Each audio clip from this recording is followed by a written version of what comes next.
Working Cows Podcast, episode 156. Welcome to the podcast that gives producers a platform to discuss and share paradigm-challenging practices. Practices that have increased the effectiveness of their operation and the joy that their families have received from this lifestyle.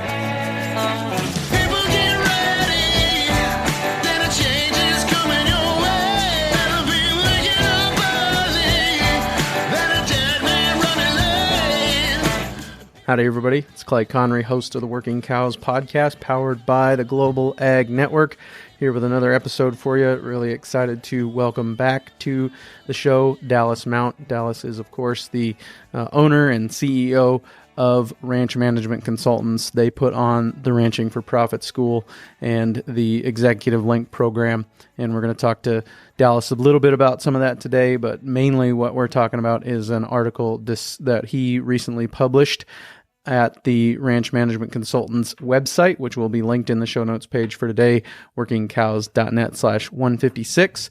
And you can go there and check out the article that we're going to talk about. We're going to talk about having the courage to talk, having the courage to start difficult conversations, as well as Dallas's participation in the upcoming CSSRM.org/webinars series. That's the Colorado section for the Society of Range Management webinars series, and he's going to be a part of their event coming up over the lunch hour, depending on your time zone, on October 20th. So if you're interested in that, you can find a link to that webinar series and some ability to register also at the show notes page for today, workingcows.net/156. Stick around after the episode, just a little bit of an announcement about my own personal schedule, and then we'll also talk about what we've got coming up on the Working Cows Podcast.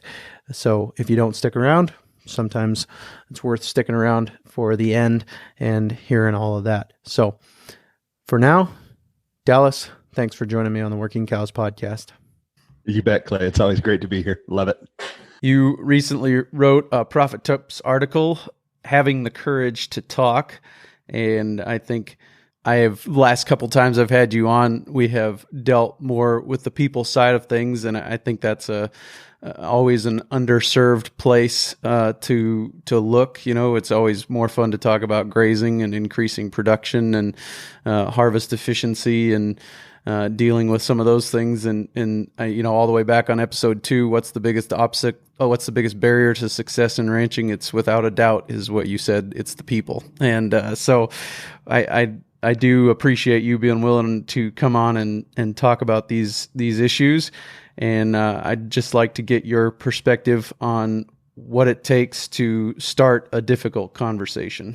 Sure, you bet. Yeah, it's interesting when we think about ranching and ranch management. Immediately our mind goes to the production issues, and that's what we generally train our kids for. All right, that's what we go to college for. Oftentimes, if we're going to think about continuing education for ourselves, we generally think, well, I want to go learn how to be a better grazer. Or I want to learn how to preg check cows or AI cows or something like that. Well, really, when you look at, when we talk about ourselves as management and as leadership in our businesses,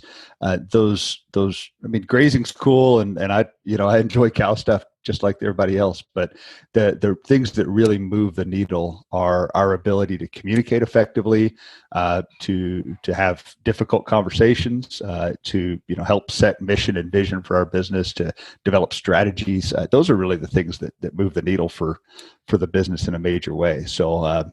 So I've become really passionate about this, and maybe it's the stage of my life. Maybe it's the things that I get to work with and help ranchers through on a daily basis. But, I think this is the stuff that really separates, and I don't want to use this term derogatory, but cowboys from managers, right? I mean, it's go out there and be a cowboy, or do you really want to be a manager and a leader in your business? So I think these are the things that separate that. And what can you give me some examples of difficult conversations that are worth having, or that people need to think about having before it's too late to have those conversations? What are some of those things? Oh, sure. I mean, the one that would jump to mind are succession issues. First and foremost, when we go into EL and work through some of the things that are weighing heavily on people's minds through the Executive Link program, probably the succession things are the biggest. Because whether you're from the older generation and thinking about how do I be fair with my kids, how do I, hand this out in a way that maintains the relationships, that keeps people involved, and also how do I maintain my role in the business, right? Sometimes it's for the person that's moving out is just terrified about losing control of the business and somebody coming in there and putting everything they've worked at jeopardy, right? Or if you're of the younger generation, it's about, okay, how do I ask for some clarity without being the vulture sitting on the fence, right? And being perceived that way. So I think those kind of conversations are probably a perfect example of the ones we're talking about, but it could be anything. I mean, maybe it's, we've always run this cow herd at home and I'm looking at the economics of it, and the business is just bleeding, and this is not sustainable. So how do we have a conversation about a cow herd that we've developed over a lifetime, that we're passionate about, that we feel really proud of, but realizing we've got to make some changes in the way we do things in order to have our business continue to function. So some of those kind of conversations as well. Yeah, definitely changes to the business, whether they be changes in management structure or changes in production model or whatever. Those are always going to be kind of touchy subjects. Absolutely. It's we've had these at the school last week in Boise. We had a conversation about amateurs and professionals, and I've heard Dave use this example, and I think it's a beautiful example. Is that there's amateur athletes and there's professional athletes, and what's the difference, right? Amateurs do what? Do you remember? No. They pay. They get paid. Yeah. They pay to play, right? Right. Yeah. So when you're an amateur athlete and you're a part of the adult league in town, right, and you want to go play whatever sport it is, you pay your tuition, right, and you pay to play if you're an amateur. And if you're a professional, then what do?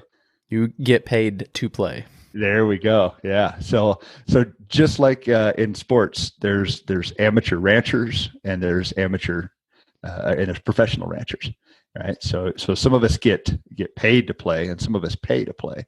And I think one of the major differences is professionals make proposals and amateurs bring ideas. Right. And so oftentimes on the ranch, when we're talking about these difficult things, like things we just mentioned, right, whether it's succession or whether it's changing a strategy that we've done on the ranch, we sit in the pickup beside, maybe it's Junior sitting beside Dad, right, and you're riding along and you think, Dad, we ought to do X, whatever it is, right? We ought to, instead of hay in these meadows, we ought to graze them, right? Well, it's easy for Dad to say, oh, you know what? I saw so-and-so graze those meadows and they ruined them, right? The cattle ruined all the ditches or pugged up the meadow or whatever, right? And so it's easy to dismiss it. It's very different for somebody. So if you wanted to approach this as a professional rancher, okay, I've got a proposal here that I'd really like for you guys to consider. And is there a time when we could all sit down? I know you're busy, but is there a couple hours you could find in the day, anytime over the next 3 days, that we could really sit down and give this a serious review? Right. And I think that's the kind of stuff we're talking about, right? It's being able to come to things with well thought out proposals, to vet those proposals. I mean, if it's your idea, you want to be the first one to throw a negative on it, right? Hey, here's we're looking at moving from hay in this meadow to grazing it. I'm really concerned about whatever it is, right? Throw that on the table, and then I think you'll be taken seriously. So, and is that kind of the difference between a proposal and an idea? Is a proposal is something that I have thought through long enough to see some of the negatives, and I'm willing to entertain them and try to figure out how to work around them. That's a big piece of it. So your proposal is going to have, what's the concept? What are some pros? What are some cons? Budgets attached. What do I think will be additional costs the business is going to incur if we do this? What might be potential savings? And then looking at ways to manage those. So I think a proposal is going to be something that's thought out and considered. What are some other tools that you would suggest people use as far as starting and facilitating difficult conversations. Sure. Yeah. Well, in the article, Profit Tips we wrote from a few weeks back, we kind of ended that with some suggestions, specific suggestions when discussing sensitive issues. And I'm going to jump to number 4, which is use visuals. Use a flip chart or a whiteboard to help focus the energy on the issue and not the people. It's amazing what a difference a little thing like that makes in the conversations, right? So picture you and I want to pick on you here a little bit, Clay. Picture you and your dad sitting across a table from each other, discussing something that's really dear to him and you feel really passionate about as well, right? You guys are going to your body language. You're going to square up your shoulders a little bit with each other. You're going to be making eye contact, right? It's going to be you versus him, or him versus you. And now if you took that same body language and you rotated yourselves so you're facing a flip chart and you wrote a concept or, a shared goal on the wall. Okay. We want to cut hay costs by 50%. Okay. Let's come up with a 6 different ideas of how we could do this, right? So now you guys make a list of those ideas and then look at those and say, okay, now which of these actually have, do we want to vet? So then you circle 2 or 3 of them. Okay, now you're going to develop, a proposal on this one. I'm going to develop a proposal on that one. And then when you come back together, those proposals are on that whiteboard, on that flip chart. And so you're positioned now looking at that and having those conversations. And just a little tweak like that can change that in such a major way. Yeah. And I think, what you're saying there about focusing the energy, because that energy oftentimes by the people involved in the conversation gets processed as tension or conflict. And when we're focusing our energy or we're trying to prove that these ideas won't work, or using the 6 thinking hats that we've talked about too. Right now we're not on the negative, we're on the positive, or right now we're not on the financial or the economic side of it. We're talking about the people side of it, whatever, that focusing that energy that way avoids that idea of this is a conflict where I've got a vetted interest in defending my position. We're all here trying to make sure that this is the best idea, and maybe it's not, but we've got 2 or 3 others that we're going to work through the same process on, and we're only going to deal with this idea while we're dealing with this idea. Yeah, you threw a lot of things in there. There's a lot of other tools out there to help people sort through these things. You'd mentioned the 6 thinking hats. You were talking about the idea of interest and positions. That comes from a book called Getting to Yes, right? So there's a huge amount of tools out there to help people work through these kind of things. And I think we need to be deliberate about developing our skills at having these kind of conversations, because this is what's going to put the tools in your pocket to help lead your business. So I'd encourage people to look at those. There's one more that I think is a critical. Oh, there's more than one, but there's one that I think is a critical to add to that, and it's a book called Crucial Conversations. Have you read that one, Clay? I haven't. It is linked in the resources on the workingcows.net website, and but I have not. All right. Well, put it on your list. It's a great listen too. I'm more of a listener than a reader, but the folks that read that on Audible did an outstanding job. And I actually had a gentleman that I think is one of the best ranch managers I know, and he said that book completely changed my toolbox when it came to leading my business. And I think a lot of your listeners will find that to be the case as well. It gives specific examples of, when this happens in the meeting, when tensions get high, here's the way to deal with that, right? Here's the way to deflect it. So, yep. And so where do ranch managers find the time to have these kind of conversations? I mean, there's fence to fix, there's water to fix, there's cows that need moved, there's cows that need doctored. There's a list of things that always seem to find their way to the top of what's urgent. And how do we find the time to make sure that we're having an opportunity to vet ideas, or more appropriately, proposals that could move the business forward? Yeah, well, I don't know. I guess I'm tired of hearing the excuses, right? It doesn't bring much sympathy for me anymore. So to build your skills, I mean, you could do all this stuff with a set of earbuds in your head while you're doing all these other things, right? And Right. but to actually vet these ideas and to have those conversations with the key people in your business, you're going to need to schedule the time. I mean, there's just no other way around it. And if it's a priority to your business, get it done. I think, for me, what's been a motivating question is, what's the value of getting this right? Okay. So if you're facing a question in your business, ask yourself, what's the value of getting this right? And try to put a dollar on it. And, for many of our businesses that are big enough to support a family, the value of getting these things right could be hundreds of thousands of dollars, whether that's a year or a one-time decision. So gosh, to me, that's pretty dang motivating to make the time to do it. Right. And then you turn around and say, well, what's the value of putting up this bit of hay, right, that's going to lay in the field, and it'll still be there in a few days from now.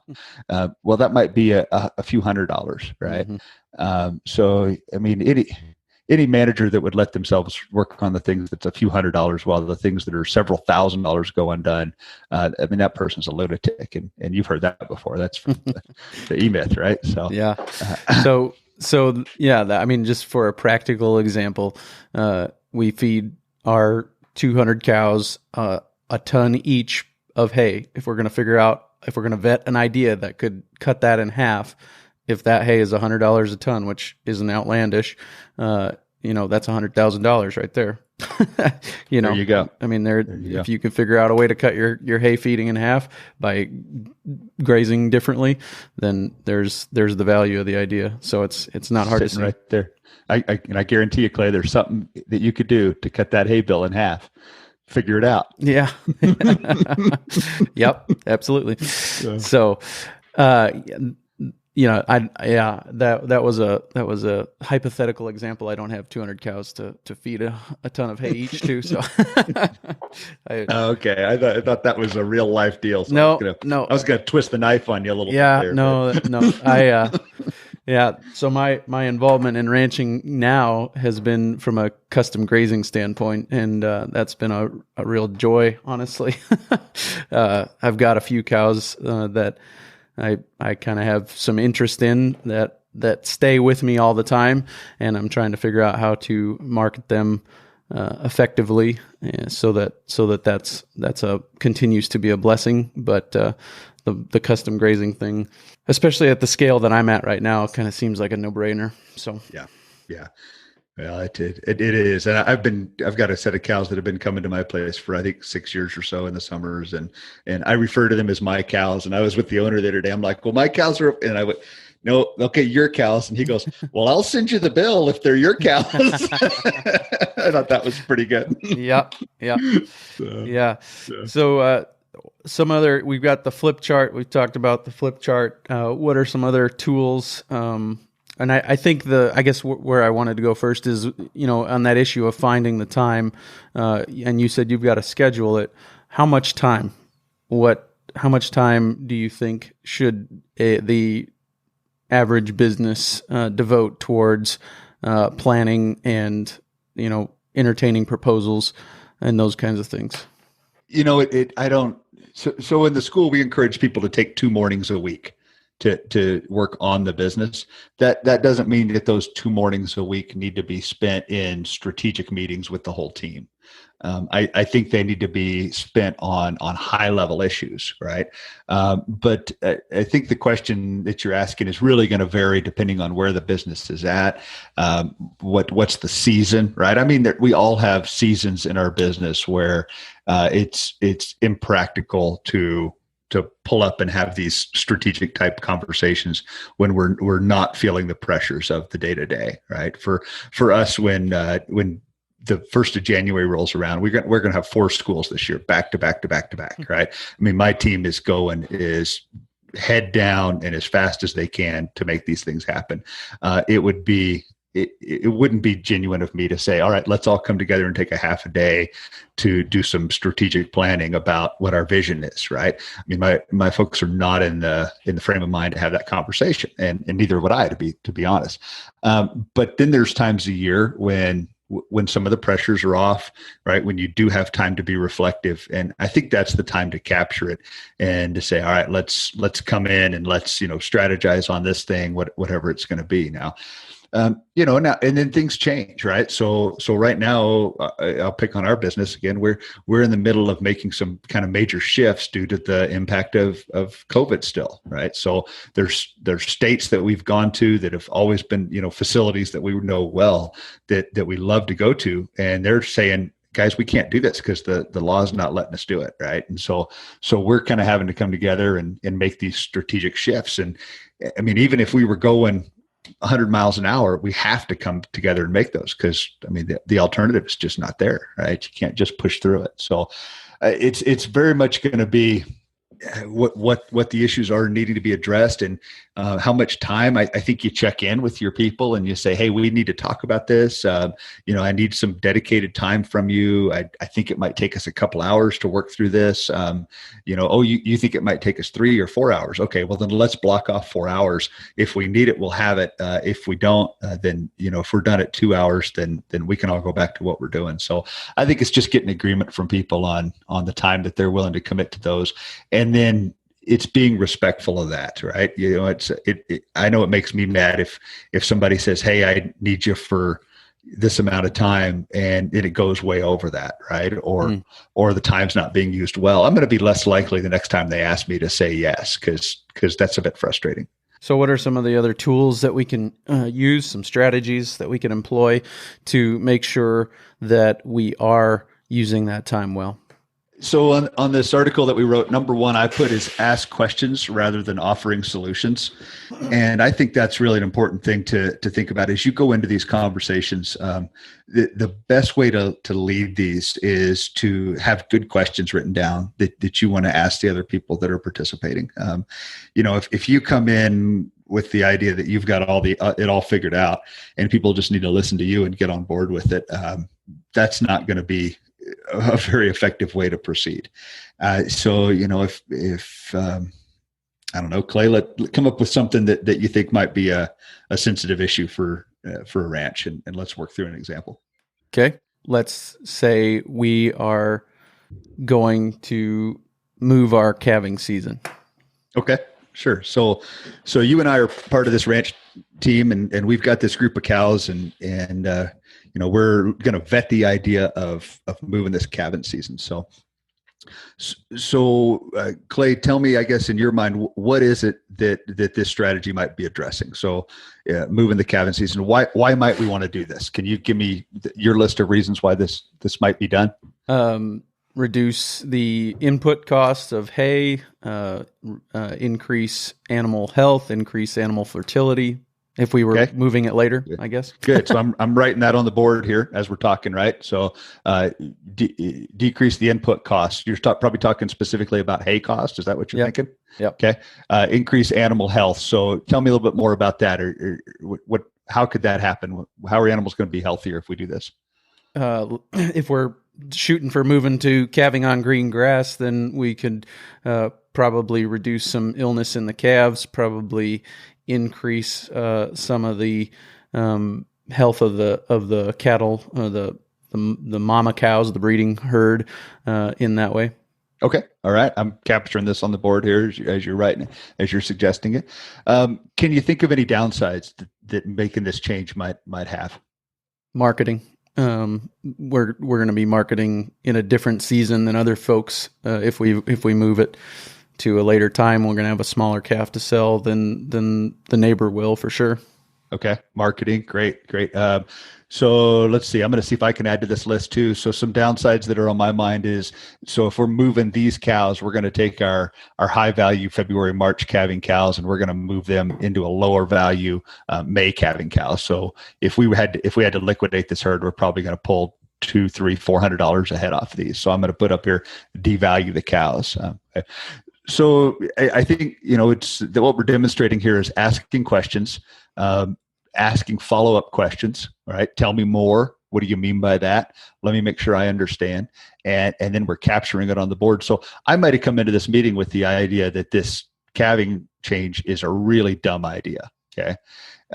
I'm not going to throw that on the table and say, well, I think that's really dumb for these reasons, right? I want to ask you your opinion. I want to put them on the board. I want to dive in so that I'm sure I'm understanding the issue.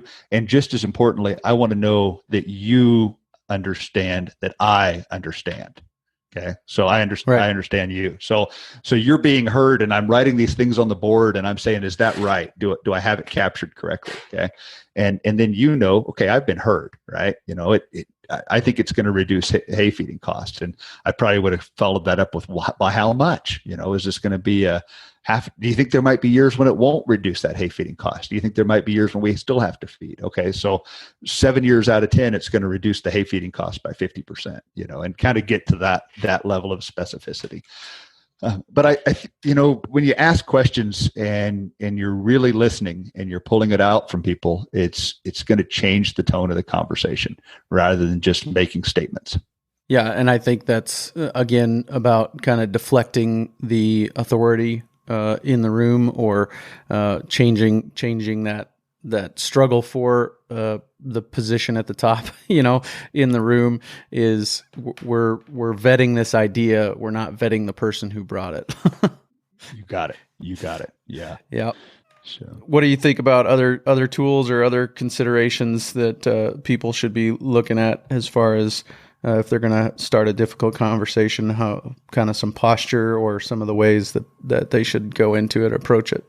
There's just some of your good meeting processes that you're going to want to follow, like where are you going to have the meeting at what place? Are you going to do this at mom and dad's kitchen table? How are we going to do about distractions? Or are we going to be able to limit some of the distractions for the people that are there so that they can be fully engaged? So oftentimes when we have meetings on ranch, right, you've got people stopping by to let you know whatever thing's going on in the ranch, and it's distracting folks, or the phone keeps ringing on the wall and people are wanting to deal with it, or sometimes you got the kids underfoot that need to be taken here or taken there, and so there's always distractions going on this thing. So I think if you have some big things to discuss that are going to be sensitive issues, you're going to want to make sure you're dealing with all those, right? So that it's at a neutral place where people can be fully engaged and not have some of those distractions that happen. Now, of course, not every meeting needs to go to that depth, but I think if you have those bigger issues that need to be discussed, you do need to. What do you think about if the conversation doesn't go well? Where is there's a time this isn't going to go in a profitable direction. Let's come back to it. Or whatever, what are some of those things that people should think through maybe on the front end so that they don't maybe damage a relationship permanently because they're trying to defend an idea or something like that? Yeah, and that happens. But it happens less often than we tell ourselves it happens, to be honest. Let's circle back to that. But I think if you start with a statement of the outcome of this meeting, right? Okay, so Clay, you and I and some of our team are coming here today to discuss this. At the end of this meeting, this is what we hope will have happened. Okay. And so let's go back to the changing the calving season stuff. Okay. The example so we're going to talk about this, which is an issue that all of us feel strongly about. We really feel proud about these cows, and making a change that's significant is something we all want to make sure we get right. So the point of us coming together is to come to a result that's going to move our business towards a place of more profitability, which is going to hopefully improve our lives, allow us to do some improvements on the ranch, maybe, make living here more comfortable, maybe being able to bring back another family into the business. So let's agree that we're all in this to find to move our business forward, to move our business to a better place. Whether this is the right solution or not, that's irrelevant. But the point of this conversation is to help us move our business forward. Can you agree to that? That's what we're here for. Yeah. Okay.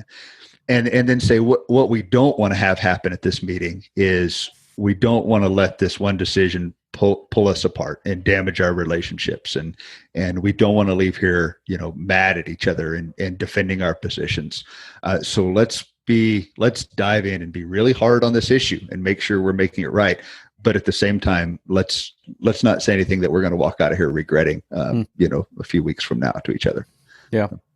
And I think, back to what you kind of started with there, that, and all statistics or whatever, 75% of statistics are made up on the spot.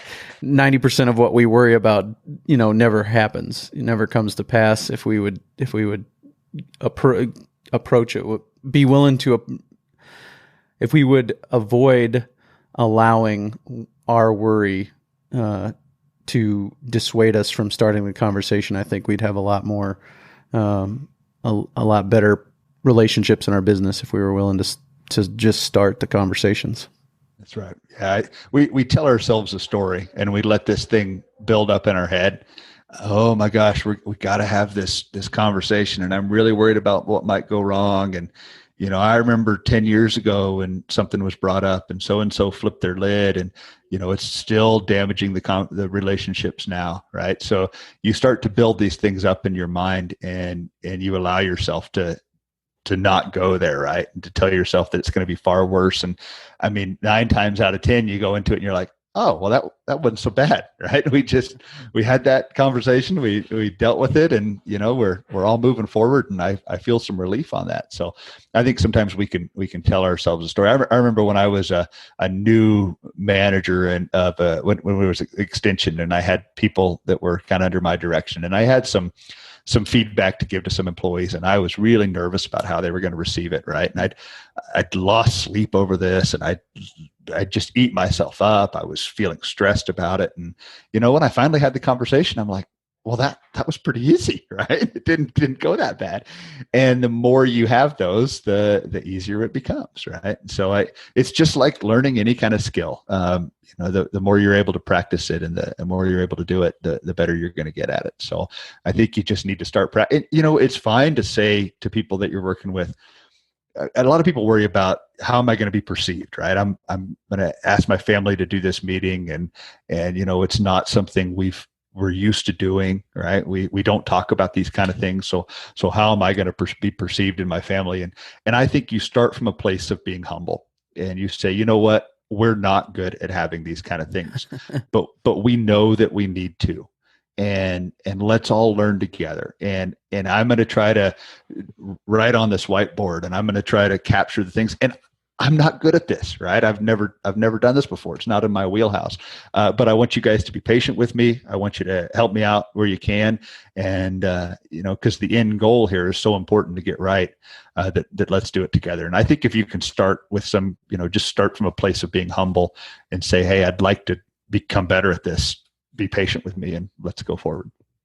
Yeah, and I think I'm subject to that sway of wanting to talk about the fun issues of grazing and those kinds of things on the podcast, and so these things don't get talked about as much as they should. But every time we do talk about them, I think I end up saying at some point, it's okay to not be good at this the first time you do it, and you've got to be comfortable with that. And for an example, the first fence corner you ever built in your life is probably not still standing because it sucked and it disintegrated over time. And there's a couple of lessons there. First of all, the first meeting you have, people probably won't remember 5 years from now. And then the second one is, it's okay to not be any good at it the first time. But you got to commit to start getting better.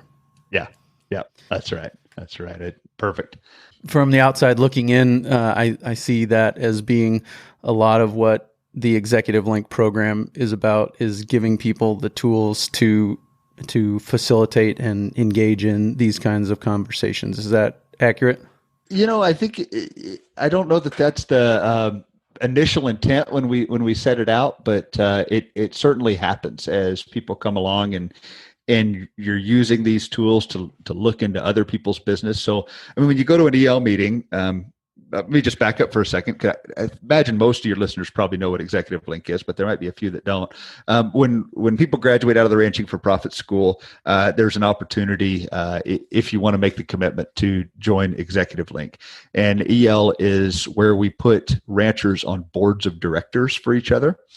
So we build these boards out of 5 or 6 businesses that are geographic diversity, right? They generally don't know each other. They generally are operating in, they have a lot of operational diversity as well. So it's a really diverse group that comes together, and they meet 3 times a year, and they look inside each other's businesses to identify strategic level things to advise each other on, to develop action plans, to hold each other accountable.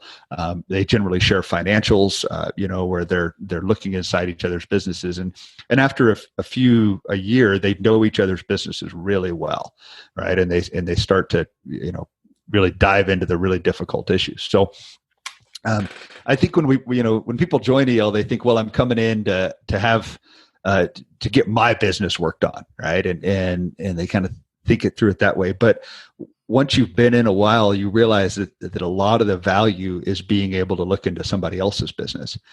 And because you really spend, if there's 6 businesses on a board, you spend the majority of your time, you spend 5/6 of your time in EL on somebody else's business, right? And only 1/6 of the time is spent on yours. So you develop these skills of looking into somebody else's business and asking those questions and doing that. And, you start off being kind of disassociated with that business, right? It's a stranger at first, and you're looking at it objectively. And certainly when you're together for a year or 2 or 3, you do become very passionate about that business, and you feel strongly about it. But so you're able to kind of step back and reflect and think about the process and the right questions to ask. And so after folks have been in EL for a time period, then they really say, well, these skills are just part of my daily skill set, right? And being able to do some strategic analysis and being able to ask good questions and use good meeting process to manage these things, it really starts to fall within their wheelhouse. And so, we've had a lot of EL members that have gone out and taken on county commissioner roles, served in state legislatures and use a lot of the EL processes in those roles as well. So it helps you develop into a better leader all around. And you will be a part of, I'm going to get this right. I haven't gotten it right the first try yet. You're going to be part of the Colorado section for the Society of Range Management webinar series on October 20th. Every time I start that, it's Colorado Succession. It's Colorado section for the Society of Range Management webinar series. And I think you're kicking it off on October 20th with a discussion about EL and some of the things connected to that. Am I right? Yeah, we're excited to be a part of that. So a lot of the folks with the Colorado section there are familiar with businesses that have been a part of the EL and the strides that they're making and moving forward. And so they asked us to share with them the power of these peer advisory groups. So we're going to kind of talk about how these peer advisory groups are structured, ways that you manage them in terms of meeting process, the importance of diversity when you put these boards together, how accountability works in Executive Link. So, it's not a shaming thing. You don't beat somebody up when they come back, but you say, okay, what barriers are getting in your way of getting these things done, right? And you look to remove barriers and build them up so that they can be successful. So we're excited about this. At our summer EL meetings this year, there was Dave Pratt kind of took this project on to develop a video interviewing EL members about what some of the key pieces that make EL successful for them has been. So we've put this together. It's about a 14-minute video, mostly listening to EL alum talk about how the process works and what works well for them. And then we're going to have a panel discussion that I'm going to facilitate of existing EL members that the folks from the Colorado chapter there are going to be able to ask them questions and dive in. And I think it's open for anyone to join, isn't it? Yep. For anyone to come in and sit on. Yeah. Yeah, it is. It looks like a good opportunity. There's events on the 20th, the 22nd, both most of these over the lunch hour, but they're doing a moving night on Thursday, the 22nd, and then on the 27th and the 29th as well. I'll be participating in the one over the lunch hour on the Tuesday, October 27th, about online communities and resources. So it looks like a good event, and pretty excited to be a part of it, and pretty excited to sit in on the one that you guys are heading up there on Tuesday, October 20th from 11 to noon Mountain Time. All right. Well, cool. I'm gonna come be a fly on the wall when you're going too. So I'm gonna think of some difficult questions to ask you, because you're always the one dropping the difficult questions on the rest of us. So I think it's time to turn the tables. Yeah, you catch me off guard when you come and ask me questions. I'm like, my mind is thinking about the next question I'm going to ask, not about preparing to answer one. So yeah, that's good. Appreciate that. So what do you got coming up for RMC, Ranch Management Consultants, that we use the shorthand? What do you got coming up for RMC and some of those things that people should be aware of? Sure. So for us here, we're getting ready for our fall round of EL meetings. So we've got 4 chapters of EL, and each of those have a fall meeting coming up. Each of those lasts about 3 days. So we're getting ready to start launching into those, and then that'll take us through the Thanksgiving season, and then after Thanksgiving, it's time to get cranking on schools. So our school schedule is on the website. We've added a couple schools this year, and are excited about that. Enrollments are ahead of pace for where they should be, despite COVID and all that stuff. So we're largely getting the message from our clients that they're ready to get things back to normal, and we are too here.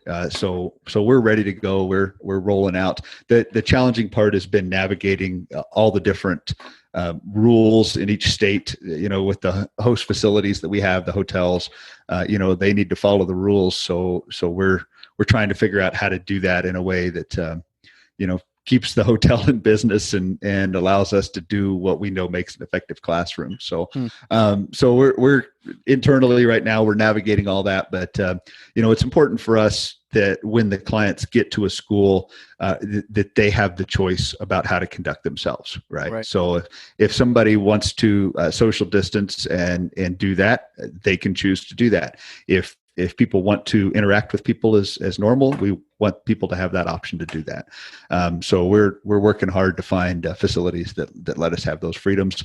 Might mean moving to some states that have a little bit more of that mindset that we have. So that we're making those shifts, but we're excited to have a really effective school season this coming year. I think it's the momentum that has just been growing. It's been exciting to have it. I think our community continues to grow, in terms of breadth. And, I've talked to some folks that listen to Working Cows podcast that don't even have cows, right? They listen to it for the business management, for the community, and those kind of things. And we're finding that true with Ranching for Profit as well. There's people coming to Ranching for Profit that don't have a cow and don't plan to have a cow, right? They're looking for that community and the business principles and the things that we're talking about here today. Because really, these things are universal, right? Whether you want to run a ranch, or whether you run a farm, or whether you run a business in town, the principles are the same. So I think we're excited that we're kind of reaching outside of that, of just cow people. But the cow people are our bread and butter, right? So that's our people. Right. Absolutely. Yeah, no. And I guess this will be out September, or somewhere around September 21st. And so we'll have an opportunity to get the word out there. So any other links, I'll have links in the show notes page, workingcows.net/156. Workingcows.net/156 is the show notes page for today. And I'll have links to, of course, the RMC website, and to the RMC YouTube channel, which has been a great resource as well as some of the books that we mentioned here today. Anything else that you want thrown up there, Dallas? Yeah. Let's see. I'm just thinking through about what's going on. Typically this is the season when we're doing a lot of workshops for conservation districts or cattlemen's groups or things like that. And that's been a moving target this year because of everything changing. So, but I just tell folks, if they're a part of some group like that and they would like to, have us bring and contribute something to that program, that we'd like to be involved in those ways. We're seeing a lot of those moved to more of a virtual format, like the one coming up with the Colorado group. But if we can get there, we're willing to travel to come in person. But so many of these groups are moving to virtual formats that we're making that shift as well. So if there's a way that we can be involved in those, if people are a part of those groups like that, reach out to us, and we'd love to be invited. There's always seems to be, in the ones that I've been involved in, there seems to be quite a few groups out there that are willing to partner to make those events happen. Is that been your experience? Yes, that's true. Conservation districts, farm credits, local banks, local cattlemen's groups, they've been the major supporter of those throughout the years. But I'm sure there's others as well. So. Sure. Hey, there's one more piece of news that I'm pretty excited about. John Locke co-taught with me in Oklahoma City at the Ranching for Profit School there, and it was so enjoyable for me to sit there and watch him and listen to him, lead the school, and he's grown into a very effective teacher, instructor, and man. So he is going to be the lead instructor at the Ranching for Profit Abilene School. And so I'm really excited about that he's taken that on and has come in as an instructor of the school. So I think it's an awesome change that, we've got folks that have come up through Ranching for Profit, have been an executive link for years, and have wanted to step into a way to give back to that. And John's now doing that. So that to me is awesome. I'm really excited about that. Very cool. Is that process of apprenticeship kind of along the lines of I do, you watch, I do, you help, you do, I help, you do, I watch? Is that kind of how that's worked out for you guys? That's how we do it. Yeah. It's about, when you come to the school, you're absorbing the curriculum for yourself, right? And I think John had attended twice as a student himself, and then he came back and I said, just watch how the teaching happens, right? And be more because really the school, and I can't take credit for this. This is Stan Parsons that developed it, and this is Dave Pratt that perfected it, right? And so you really watch this curriculum and absorb it, and then you start working your way in, teach a little bit here, teach a little bit there. And you realize all these little nuances that when you're a student, you didn't even think were important. Right. But they are. So John's just really excelled at this. And so he's coming in, and it was great. The last day in Oklahoma, John did the final review, which is, you walk the wall and you look at each flip chart, you bring a point or two of that, and then you connect it to the next one. So that the students or participants realize how everything is connected, right? You can't talk about grazing without affecting economics. You can't talk about the production enterprises without connecting it to the people in the business. And John just did a fabulous job of walking that wall and telling the stories and making those connections. And when he was done, the whole class just erupted in applause. So it was like, all right, he's ready. Here we go. So I'm really looking forward. The folks in Abilene are in for a real treat with John as their instructor, and it's great to have another person a part of the delivery. Very good. Well, did we leave anything too major on the table today as far as crucial conversations and those things are concerned? I guess I just like to leave folks with the title of the article that we were discussing was having the courage to talk. So courage is a big part of it, right? Because these can be scary conversations to have, but I think also having the wisdom to develop ourselves with the skills to do this is another big part of it. And, if people are listening to Working Cows, then they're obviously into listening to podcasts or listening to books. So encourage you to reach out and find those other resources and then put them to work, right? It's one thing to sit there and listen and absorb, but at some point you have to do something. And I think that's where the courage part comes in. So developing the skills in yourself and then also having the courage to pull the trigger. Very good. Dallas, thanks for your time today. You bet, Clay. Thanks for your work. As always, appreciate Dallas and his willingness to come and talk about difficult issues and issues that maybe don't get as much airtime as they need to, but as Dallas said, in the course of that interview, issues that do tend to weigh more heavily than anything else, or maybe they're the bigger levers that we can push on and get more results from if we're willing to learn how to do those things well. So look forward to that. Again, check out the show notes page for today, workingcows.net/156, and there'll be links to the webinar series for the Colorado section for the Society of Range Managers, as well as links to the article that Dallas talked about, the article, the Ranching for Profit schools coming up, and opportunities for you to get registered there. Lord willing, at this point, I got to clear out some other things, but I'm moving in the direction of going to Ranching for Profit in Cheyenne, Wyoming, January 17th through the 24th. So just let you know that'll be my first time through the school, opportunity that I'm really looking forward to. My wife and I going through the school together. So excited about that. And if you are interested in going through the school, check out the show notes page for today, workingcows.net/156. Coming up next week, we're going to talk to Riley Sassy of Tomcat Manufacturing about watering livestock and using some of the portable water systems that they've got.